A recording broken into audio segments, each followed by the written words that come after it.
Welcome to the Spike Lee Inside Man podcast. This 4-part pod show production follows filmmaker Spike Lee during the pre-production and filming on location in New York. We start with our Shadowcaster, Human Newman, as he travels to Brooklyn to document the unedited voice of the legendary Spike Lee. A number 4 and number 5 train approaches the 59th Street downtown station in New York City, Manhattan. I've been awake for 24 hours, and 12 hours ago, I was given an assignment to follow Spike Lee on the set of his new movie. And the train is stopping, and I'm about to get on and head for that direction.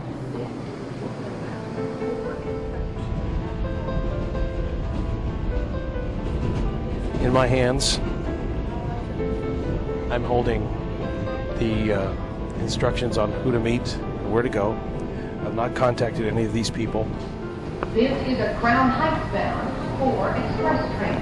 The next stop is Nevin Street. Because of my stop. Clear of the closing doors, please.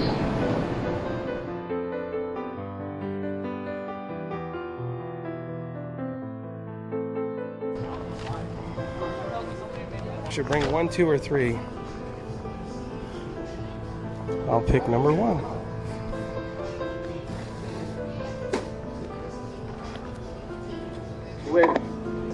I'm supposed to shadow Spike Lee today.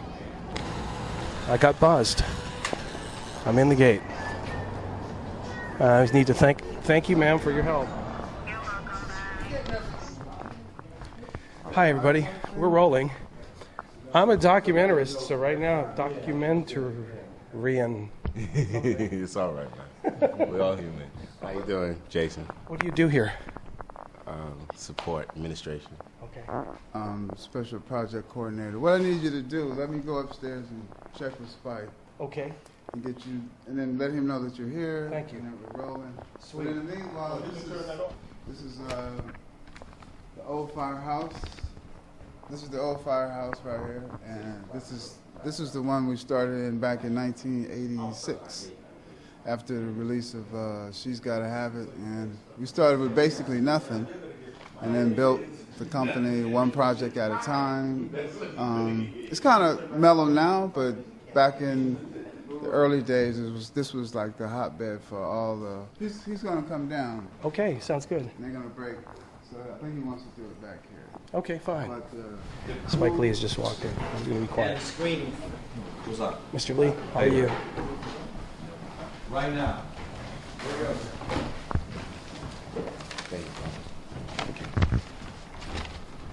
Spike Lee's wearing a red and blue striped, horizontal striped shirt, and walked in and said something to his assistants and went straight to the bathroom.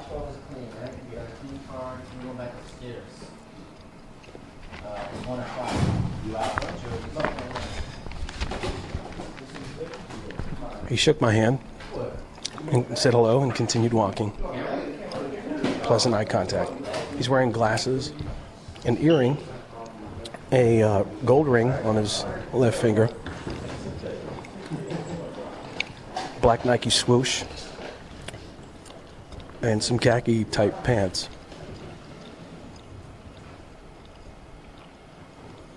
Has a cell phone in his hand, and he's autographing something. He's a left-hander. Got a red watch. We're sitting in an office here with multiple monitors. It reminds me somewhat of an old doctor's office with a lot of tape on the shelves and a computer in the center and some type of a production operation. Hello, my name is Spike Lee, and the new film I'm about to direct is called Inside Man. This film will be starring Denzel Washington, Clive Owen, Jodie Foster, William Dafoe, and I'm very excited about the film. It's for Universal Pictures. And right now we're in the process of rehearsing. It's a 2-week rehearsal period, and we start shooting this coming Monday.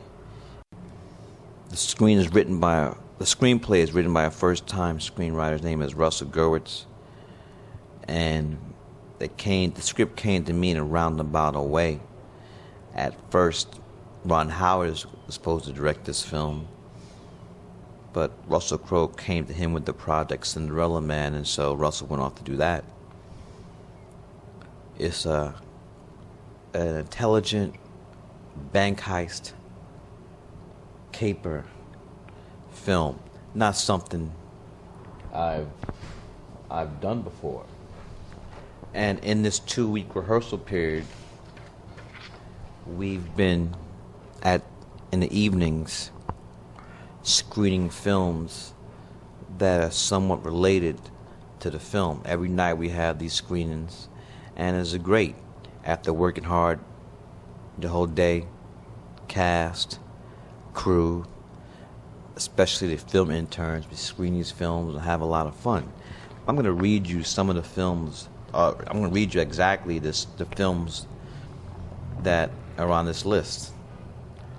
Usual Suspects, directed by Bryan Singer. Manhattan, directed by Woody Allen. The French Connection, directed by Billy Friedkin. I'm going to give you the years. Usual Suspects, 1995. Manhattan, 1979. French Connection, 1971. Marathon Man, 1976. And the Anderson Tapes, 1971. Last night we saw Dog Day Afternoon. That seems to be like the closest to the plot line that I've read. Well, this is close. Directed by Sidney Lumet, 1975. Tonight we're going to watch The Thomas Crown Affair, directed by Norman Jewison. After that comes Midnight Cowboy, 1969. The only X-rated film ever to win an Oscar for Best Picture, directed by John Schlesinger. Then The Getaway, directed by Sam Peckinpah with Steve McQueen. And then Serpico will be our final film we're screening, directed in 1973 by Sidney Lumet. So we have 3 films directed by Sidney Lumet. Anderson Tapes, Dog Day Afternoon, and Serpico. And what's really funny is that in our cast, I'm not going to mention any names, but we have 2 actors that were in the original Dog Day Afternoon, and one of those actors was also in Marathon Man. So that's a little side note. When you look at the great New York directors, Sidney Lumet is definitely one of them. Woody Allen, Sidney Lumet, and Martin Scorsese. So those are the films I've just mentioned, the films that we're looking at in each screening. I have the cinematographer of the film, Maddie Labatique, sits next to me. Maddie most recently shot for me, She Hate Me, also shot for Darren Aronofsky, Pie, Working for a Dream, for Joel Schumacher. He shot a Phone Booth. He shot Gothica with Halle Berry. And so, in pre-production, that's where, you don't really work in pre-production. It's going to, go through hell when the shoot starts. Pre-production is really, really, really a frenzied time. Actors are being fitted for clothes. You're trying out hair, makeup. You're rehearsing with the actors. You're going through props. You're still scouting locations. My cinematographer and I are planning out how we're going to shoot the film, the look. There's a lot of misconceptions about the look of the film. I feel that the look of the film is a collaboration between the director, who has to give you the vision, the cinematographer, the production designer, and the costume designer. All those people, all those different departments have to come together, I feel, to give you a unified look. I've been making films a while now. In the summer of '06 would be the 20th year of 40 Acres and a Mule. And so from the very beginning, excuse me, from the very beginning, I want to just try to keep getting better and learn more. One of the most profound things I've ever read was a quote by the master filmmaker Akira Kurosawa. At the age of like 85, said there was a whole universe of filmmaking which he had yet to learn. So when the master says that at the age of 85, you know, when you're in film school, if you're smart, it really tells you that learning and growing can't end. It can't end. It has to be, you have to really be on a constant quest for knowledge and growth. I graduated from New York University Film School in 1982. I went to Morehouse College in Atlanta, Georgia.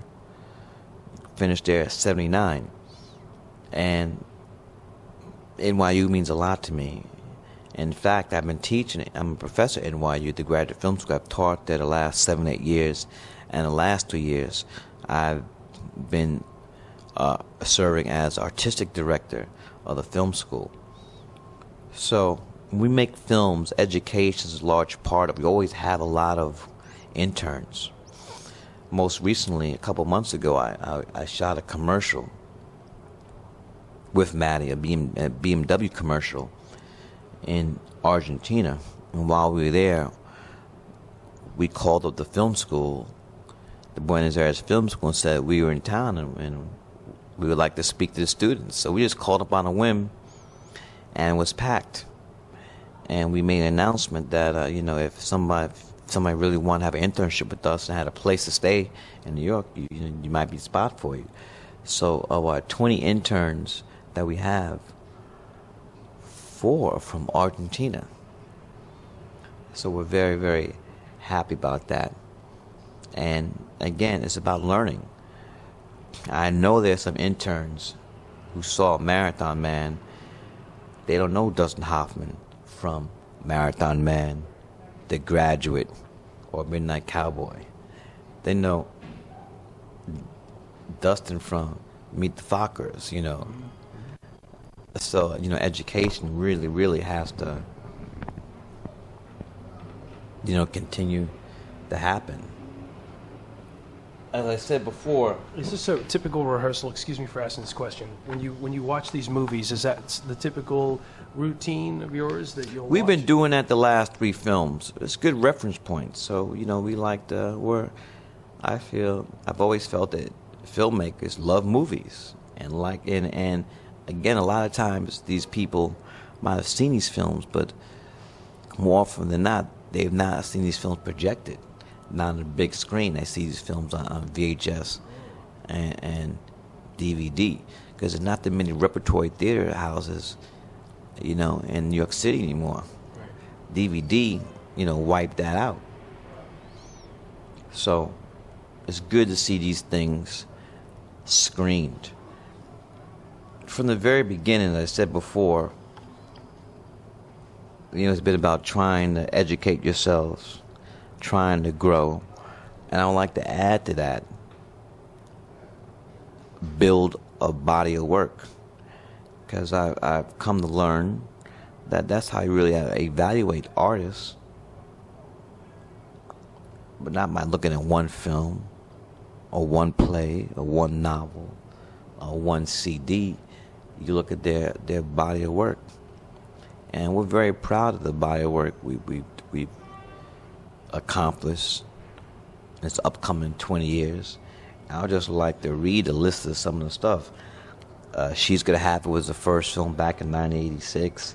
School Days was 1988. The film which many people put me on the map, Do the Right Thing, 1989. Mo Better Blues, 1990. Jungle Fever, 1991. Malcolm X, 1992. So, but you see, we're almost making one film a year. Crooklyn, 94. Clockers, 95. Girl 6, 1996. Get on the Bus, 1997. He Got Game, 1998. Summer Sam, 1999. Oh, I forgot my first feature-length documentary I did, Four Little Girls, which is about the bombing of the 16th Street Baptist Church, which took place in Birmingham, Alabama. The Original Kings of Comedy, 2000. Bamboozled, 2000. Jim Brown, All America, feature-length documentary on Jim Brown. Both that and Four Little Girls were done for HBO, but had theatrical releases. 25th Hour, and then She Ate Me, 2004. And so over the years, you keep at it long enough, you amass a body of work. You cultivate actors you like to work with, crew members you like to work with. To make a good film, let me say that again. To make a film has to be one of the hardest things known to humankind, I feel. And I didn't even say a good film. I just said making a film, period. And it's really hard. And so, for me, if I'm going to do a film, it has to be something that I'm willing to invest. I'm willing to invest a year of my life, because that's what it takes. It takes a year. So, again, I didn't write the script, but all the elements came together. This is going to be the fourth time I worked with Denzel Washington. First time was Mo Better Blues. Malcolm X, we all know he should have won an Oscar for that, and he got game. So, and Denzel, he just finished doing Brutus on Broadway in Julius Caesar. So he did that for 3-4 months. So he's coming straight from Shakespeare, Brutus, doing this. And when you're on stage, you really have to, get your chops in order. So he's primed, and we've been having rehearsals, and this is going to be already, I could see in the read-through, there's going to be great chemistry between Denzel and Clive Owen, Denzel and Jodie Foster, between Jodie Foster and Clive Owen. So people are very excited, especially the studio, Universal Pictures and Imagine, with the cast we've been able to get for this film. When you read off those movie titles, so they're like your children, and you have a flashback that when you say each one of the names of those movies, or? Well, I get asked. Any filmmaker would tell you this, that they often get asked. I think it's probably for an artist, any artist. So, what's your favorite novel you've written? What's your favorite song you've written? And for the filmmakers, what's your favorite movie? And it's been my experience that most filmmakers look upon their films as their children. And if you ask a parent who is their most favorite child, they would say, I love all my children the same. But in the midnight hour, under the cover of darkness, some parents will be honest and admit, even though they might love their children the same, they might like one children better than another. So if I can answer that question like that, I will. Do the Right Thing, Jungle Fever and Malcolm X, Crooklyn Clockers, He Got Game, Summer Sam, Four Little Girls, Jim Brown, Bamboozled, 25th Hour. Those would be, I love them all, but those would be the films I like more than some of the others. Are those the ones you would want people to see? Again, I travel all over the world, and everybody has their own choice. A lot of people think that She's a Habit my favorite film. That's their favorite film, but it's not my favorite film. But I can't dictate that. So you just have to be. I feel just have to be satisfied with that. They like one of them. Yeah, that's good. Now, I have a question. You mentioned earlier that when you work as a team, you work with the cinematographer and et cetera. Where does the interference come from? If a young filmmaker has to deal with the interference aspect of studios or other outside forces, how do you deal with that? Do you got any advice for them on that? Well, I think it's very important that you, unless you finance the movie yourself, you might have to make some compromises. Also, not everyone's stupid, so there are going to be some suggestions that come from some studio people, some suits that will make your film better. You have to be open to suggestions no matter where they come from. And you have to choose your battles very carefully. Some things you got to go to the mat on.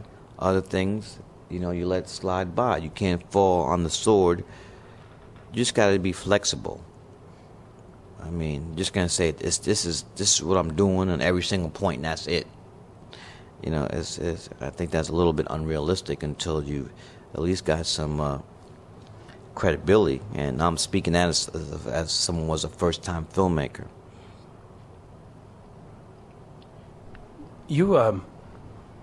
Do you think that money is a problem for young filmmakers, or is money an obstacle in this business? Money is a hurdle, but all hurdles can be hurdled. And I think that with the technology today, there's no better time to be a filmmaker. I have students in my class that are editing their films on their laptop. We did not have that technology when I was in film school. Even if one can't afford to go to film school, with these DVDs and the director commentaries, those are great learning tools. Of course, you're not going to listen to you have to be careful of the films you pick, but I feel these directors, a lot of these good directors, a lot of these great directors are given film courses with their DVD commentaries. And I learned stuff from other directors too, from their DVD commentaries. So there are a lot of books out there, and with the internet, you just want to have a quest for knowledge and go out there and get it, because no one's going to, put it there in your lap. And I found that talent is great, but you got to have drive. I think that with a lot of young people today, we're influenced by television and this sickness, this disease called overnight success. They think that there's that hard work, elbow grease is not needed, that there's a substitute for that, but there is no substitute for hard work. And even with hard work and talent, if you don't have, you gotta have some luck on your side too. But like Branch Rickey said, the owner of the Dodge who signed Jackie Robinson to the Brooklyn Dodgers, it's one of his most famous quotes was that luck is a residue of design. So when an opportunity comes, when opportunity knocks, and you're not prepared, then you've blown it. And a lot of times you get one shot. You get one shot, and so you have to be prepared when that one shot, is presented to you. When you were saying that it takes about a year of your life to make a movie, where are you at in that year right now? We're at the beginning. We're at the very beginning. We've been working on the script. We've assembled a cast. Yesterday we had the read-through. What's that like? What do you do at a read-through? Well, the read-through is great because it's very interesting. You could read a script 1,000,000 times, but that's just you reading it. But when you hear the actors read those words, that's when the words come to life, or not. It's not the same as just reading words written on paper. So, especially I found this for me, on scripts I've written, original screenplays, it's a revelation when you actually get the read-through. And half the time, I have my head in my hands saying, oh no, that doesn't sound good. So I'm constantly rewriting while we're going through the read-through. So you're sort of you're cooking the book as you're doing it. Then, right? Yes, in a lot of ways, I'm not one of these directors. Even I'm talking about even with scripts I've written. I'm not one of these directors where you have to say it exactly as how I wrote it. Many times actors have said, Spike, you know what? I feel more comfortable saying it like this. And you know what? It's better.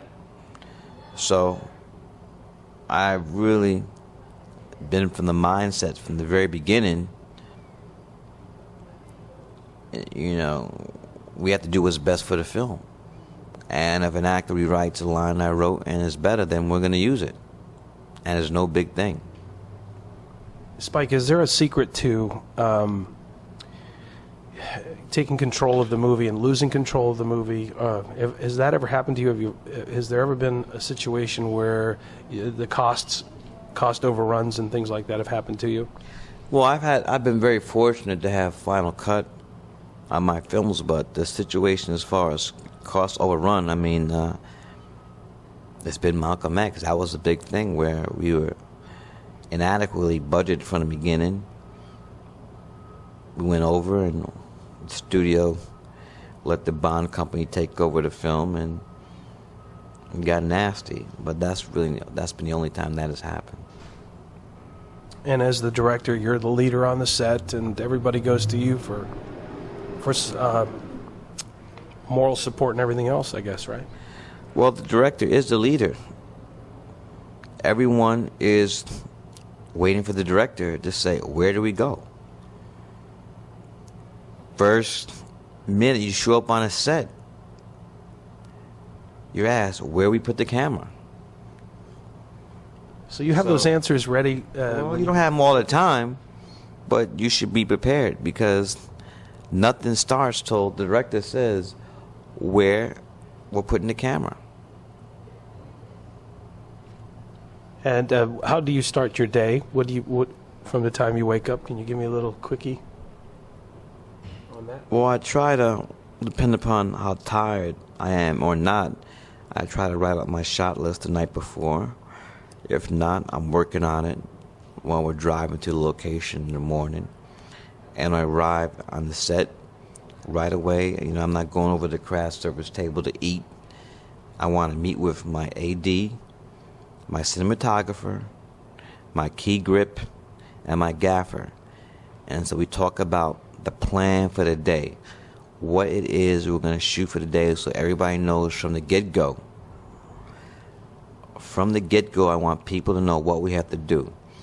I don't want anybody coming back to me saying, Spike, I don't know what we're doing today. No. From the very minute you come on the set, we know we're going to do it, and we have to implement that plan to get our day done. As a director, every day you have to shoot a certain amount of pages per day. You can't shoot a 120-page script in a day. So every day, the goal is, when you go home at night, is that you've finished what you set out to do. Because when you start getting behind, that's when it gets shaky. When you're not getting your pages, that means that you have to shooting. You're shooting more days than we're scheduled, and that's when the overruns come. Going over budget. Do you learn everything from someone else, or did you have to figure out a lot of this on your own? It's a combination of two. I had very good teachers at NYU. I had very good teachers at Morehouse. But as a filmmaker, I knew that there were going to be some things I have to learn on my own.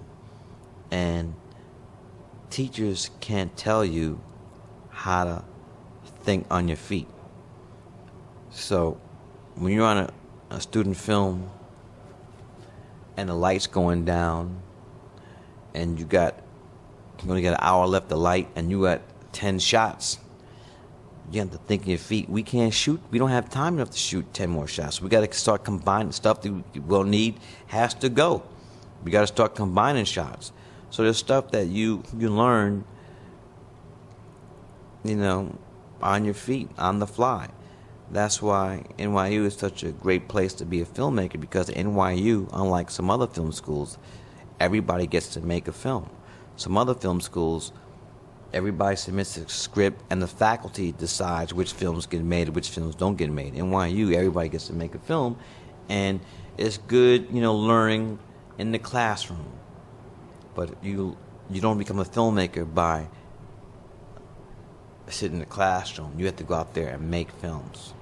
And when you're not making films, you're crewing, you're working on your classmates' films. I want to shift the conversation just for a minute onto Michael Jordan and the stuff that I see on the walls here. And this is an incredible collection of memories for you. Do you mind telling me how you can be focused as a man doing something so important as a movie, and then also have the same passion for sports? In other words, do you feel like one detracts from the other? No, I think it's very easy to be passionate about more than one thing. So, I have a lot of passions: music, sports, and films. And for me, that's all tied together because it's all about artists performing. I know a lot of people look down on sports and think, it's just grown men running around in shorts, whatever, just playing childish game. But an artist is an artist. So when you want to talk about Picasso, Beethoven, I could throw in a Michael Jordan or Muhammad Ali too, because those guys were artists in those fields. Sugar Ray Robinson, an artist, the sweet science. So I'm able to appreciate great artists no matter what their field is. And how much of your time do you devote to that? Does it, when you're not making a movie, you focus on basketball or sports? Well, we try not to shoot films, when there's basketball season. If we have to, but I'm not going to turn down a movie because the NBA season is in play. But we've been able to work it out. I've been a season ticket holder for New York Knicks, I think, going on my 14th year. So come on, if it wasn't for the movies, I wouldn't be able to afford those tickets. One comes before the other. Have you achieved all your dreams so far? I've achieved a lot, but one of my dream projects is hopefully be my next film, a film called Save Us Joe Louis. It's about Joe Louis and Max Schmeling and their epic heavyweight championship fight of 1938 on the brink of World War II. I would like to do a musical. I would like to do many more documentaries. I want to keep working as long as I'm physically able. I don't want to be, have an oxygen tent like John Huston did during his last couple of films. I don't want to do that. But Sidney Lumet just directed a film most recently. I think he was 82 at the time. So if I'm still able to get the finance, I'll continue to work as long as I can. Not because I have to, but because filmmaking is what I love to do. And I say this all the time when I speak to young people. I'm very fortunate because most of the people in this world go to their grave having slaved to the job they hated all their life. And so, as a human being, when you can make a living doing what you love, then you're blessed. You're one of the fortunate. You're one of the few. You're one of the chosen. So right now, this morning, I was rehearsing with Denzel Washington and Clive Owen. We've just done this. First is this cast. Now I'm going to leave here. Now I'll be rehearsing with Denzel, Clive, and Jodie Foster. So that's great to have, as one of I'm going to say this, and I'm going to end it here. One of the most rewarding things about myself being a filmmaker and the career I've had so far is the ability and the chance to work with people I admire. I grew up loving I still do, but I love Stevie Wonder. And so, when I'm in high school listening to Inner Visions or Talking Book, who would think one day that Stevie Wonder would do a soundtrack for Jungle Fever? Or growing up seeing Purple Rain and Loving Prince, knowing he would do songs for me. Or Christopher Plummer, he's in this film, loving the sound of music that Christopher Plummer would be in this film. And so it's really, or loving, growing up in a jazz household, loving Miles Davis, and eventually one day doing a video for Miles Davis, or doing a video for, you know, I had a big afro because I wanted to be like Michael Jackson, doing a video for Michael Jackson. So it's really given me an opportunity to work with the giants, people who've made a difference in my life, people who've made a difference, you know, in my aesthetics. And to work with them as collaborators is you know, has been a gift. And when people get together and collaborate, and the ego stuff is out the window, and everybody's just there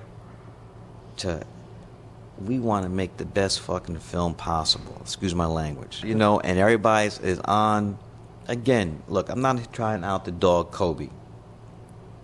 But I'll give you, I mean, people ask me, what's the worst thing as a director? And a lot of times I make analogies between sports and films because those are two of my interests. But the worst thing in sports is when you have an athlete who only cares about his statistics. The team is about me, how many points I'm going to shoot, how many shots I'm getting, how many balls are thrown to me, so I could score some touchdowns. And acting in film, it's like the actor who wants all the lines, just to hog. And those are the people you don't want to work with, because in a lot of ways they're cancer. And cancer spread. And that bad stuff, people see it, and the director doesn't put it in check. They'll say, oh, if he's doing that, then I'm going to do the same thing. And then the goal of trying to have the best film possible is out the window. Is like, I'm going to take over this scene, you know, I'm going to steal this scene, you know, I'm not going to name the film an actor. I've had experiences where actors, you know, the actors need to stay in line. Now I should stay that line. And it's for the only reason of giving me more lines and taking more lines, detracting from the lines of that actor. And that's not the situation you want to be in. And it's going to be very interesting what happens in Los Angeles next year with the Lakers, the whole dynamics between Phil Jackson and Kobe Bryant, especially after Phil wrote that book. So let's look at this a little more closely. You know, everything's not in Kobe. If I'm a player and I'm playing for Phil Jackson, I got to look at Phil Jackson a little suspect. I know he has the rings, but how do I know that what I say is not going to end up in a book? Because coaches tell you all the time, what happens in the locker room is sacred. And then he writes a book and spills the bean, what happened? So he's shaky. Yeah. I can't trust him because he just wrote a book saying everything, all the time saying, you know, chanting some Indian Native American chant that the locker room is sacred. So it's interesting. The people that you're working with, though, you have a mutual respect for, it sounds like. Yes, mutual respect. And, you know, it's funny because my brother David, who's been a still photographer in all my films, Jody and my brother David, Jody Foster, my brother, they were classmates at Yale. They were Calhoun. So they know each other from the college days. They graduated the same year. You know, as I said before, there's the fourth time working with Denzel. Clive Owen is someone who's had my eye on, working with. Thought he was great and closer. And you know, not to brag, you know, people want to work with me. Not because of one film, but because of the body of work. And also they know I probably have a good reputation of being open and being a collaborator and giving actors, you know, room, giving room to actors to move and to create. very rarely I'm going to come on a set and say, actor, all right, you stay by the phone, you move 2 steps here. No, I give them an opportunity to help block out the shot. How would you like to do it?